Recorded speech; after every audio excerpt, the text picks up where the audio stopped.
Hello dear students. Today we are going to learn very important topic, that is types of accounts. We have already studied the topic account in chapter 1. In accounts, personal account, goods account, assets account, income account, expense account, etc. are included. In double entry system, there are rules for all these accounts. Financial accounting is based on principle of duality, which states that each business transaction has a twofold effects. Every business transaction has an equal and opposite effect in minimum two different accounts.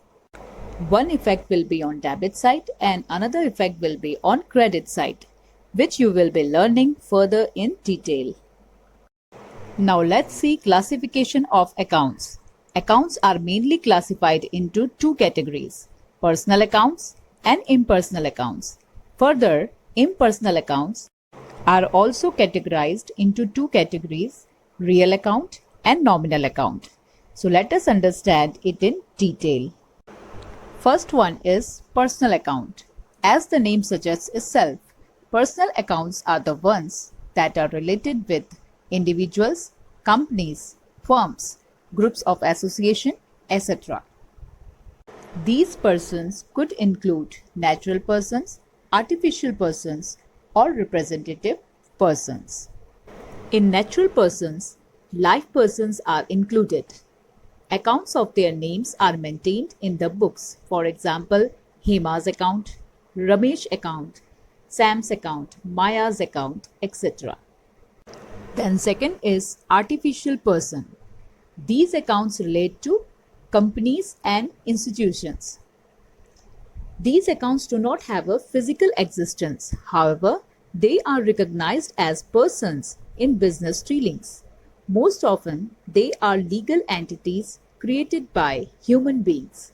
For example, Kaushik Private Limited account, Bank of Baroda account, Jeevan Medical Stores account, LIC account, then any public or private company account, etc. Then next is representative accounts. Accounts that are a representative of some person are called as representative account. It refers to accounts which represent a person or a group. It is not directly their account, but it represents and is linked to them. For example, outstanding expense account, prepaid expense account, accrued income, unearned commission, etc. That means if in any income and expense account prefix or suffix is added, then it will come under personal account. Prefix or suffix words like outstanding, prepaid, accrued, unearned, etc. In business, when transactions are made on credit, the counterparty is person. This may be natural person or legal artificial person. Due to credit transaction, debtor-creditor relation comes into existence between business and the other person. When natural or artificial person gives benefit to business, he becomes creditor for that business and business becomes debtor for that person. For example, Mr. Ashok sold goods worth rupees 20,000 to Ashwin Limited on credit. Here, Ashwin Limited is debtor and Mr. Ashok is creditor of Ashwin Limited.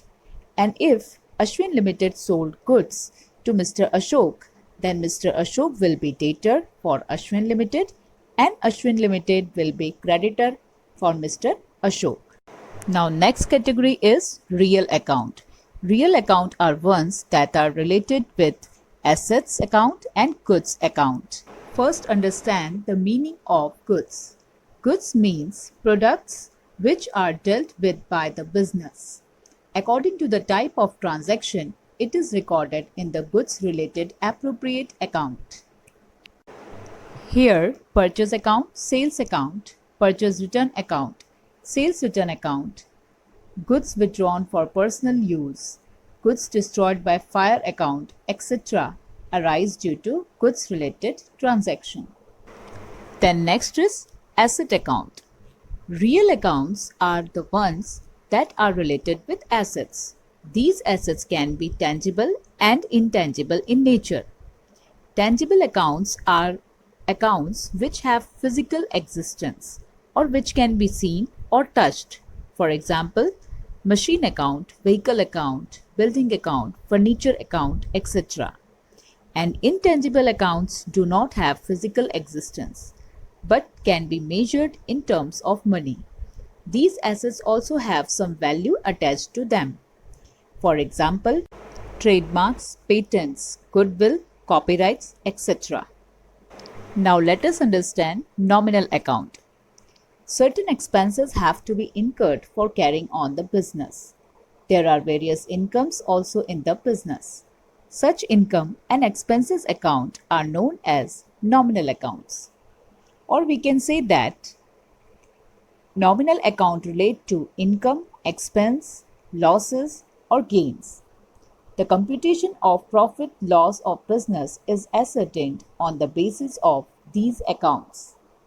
Examples of expense accounts are wages account, carriage account, postage expense, stationery expense account, salary account, depreciation, discount allowed account, then bank charges account, electricity account, etc. And examples of income accounts are interest received, discount received account, dividend received account, rent received account, commission received account, brokerage received account, etc. So that's all for today. In the next session, we will be learning rules of these accounts. Thank you very much.